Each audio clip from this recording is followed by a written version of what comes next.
মুখ্যমন্ত্রীর কঠোর নির্দেশকে বৃদ্ধাঙ্গুল দেখিয়ে গোমাংস বিক্রি। হোটেলে গোমাংস বিক্রির অভিযোগে কাছাড়ের বরখলার বড়যাত্রাপুর থেকে আটক 2। গোটা রাজ্য জুড়ে হোটেলে হোটেলে চলছে পুলিশের অভিযান। নিষিদ্ধ গোমাংসের বিরুদ্ধে প্রশাসন কঠোর পদক্ষেপ গ্রহণ করেছে। মঙ্গলবার ভাঙারপাড় পুলিশ ফাঁড়ির ইনচার্জ গোবিন্দ শীলের নেতৃত্বে গোপন অভিযান চালানো হয়। এতে বড়যাত্রাপুর স্থিত মদিনা হোটেলের মালিক মনির উদ্দিন বরভূইয়া এবং সহকর্মী আজমল হোসেন বরভূইয়াকে আটক করে পুলিশ। বর্তমানে বরখলা থানায় পুলিশ হেফাজতে রয়েছেন তারা। পুলিশ তাদেরকে আটক করে জোর জিজ্ঞাসাবাদ চালিয়ে যাচ্ছে।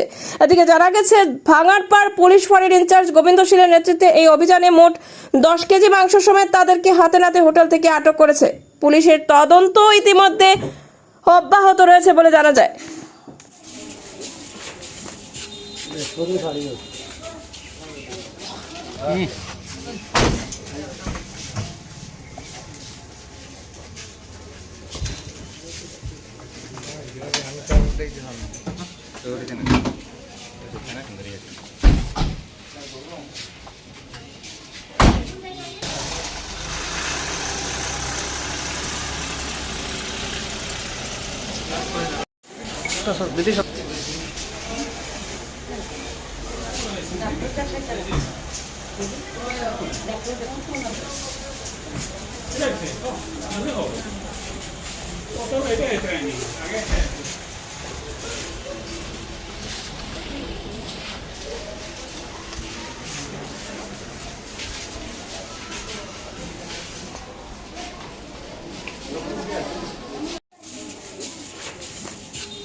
এটা